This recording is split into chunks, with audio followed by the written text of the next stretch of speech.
Genèse chapitre 41. Au bout de 2 ans, Pharaon eut un songe. Voici, il se tenait près du fleuve. Et voici, 7 vaches belles à voir et grasses de chair montèrent hors du fleuve, et se mirent à paître dans la prairie. 7 autres vaches laides à voir et maigres de chair montèrent derrière elles hors du fleuve, et se tinrent à leur côté sur le bord du fleuve. Les vaches laides à voir et maigres de chair mangèrent les 7 vaches belles à voir et grasses de chair. Et Pharaon s'éveilla. Il se rendormit, et il eut un second songe.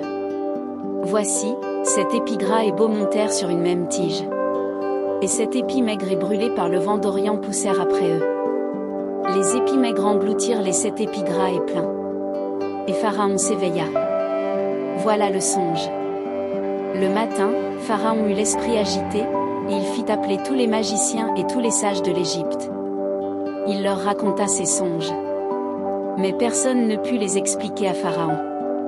Alors le chef des échansons prit la parole, et dit à Pharaon, « Je vais rappeler aujourd'hui le souvenir de ma faute.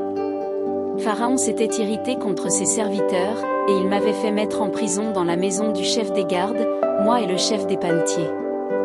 Nous eûmes l'un et l'autre un songe dans une même nuit, et chacun de nous reçut une explication en rapport avec le songe qu'il avait eu. Il y avait là avec nous un jeune hébreu, esclave du chef des gardes.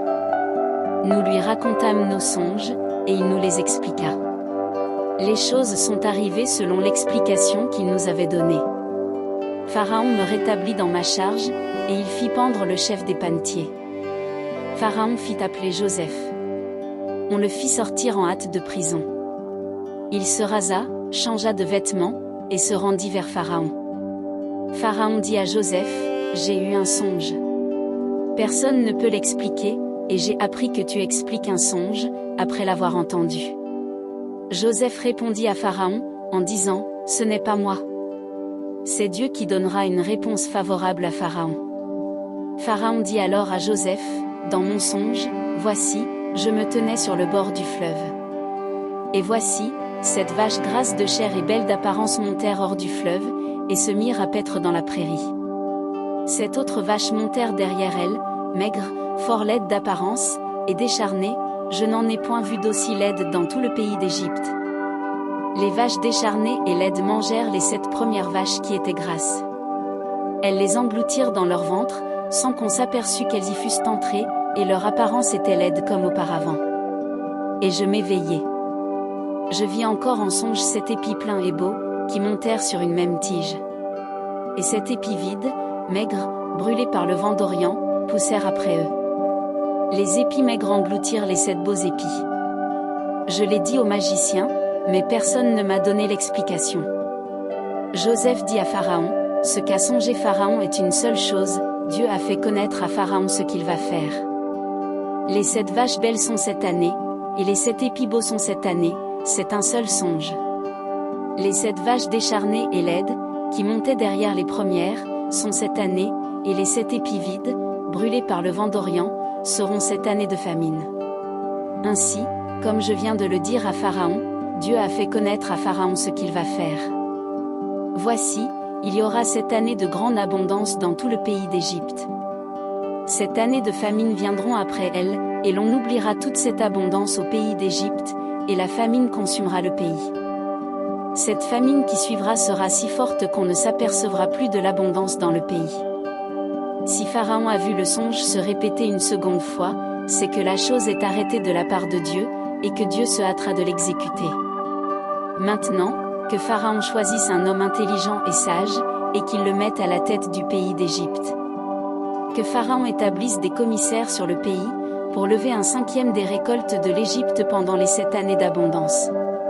Qu'il rassemble tous les produits de ces bonnes années qui vont venir, qu'il fasse, sous l'autorité de Pharaon, des amas de blé, des approvisionnements dans les villes, et qu'ils en aient la garde.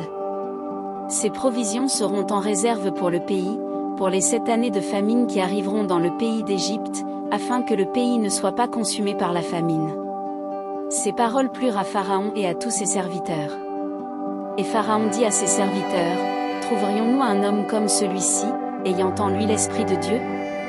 Et Pharaon dit à Joseph, « Puisque Dieu t'a fait connaître toutes ces choses, il n'y a personne qui soit aussi intelligent et aussi sage que toi.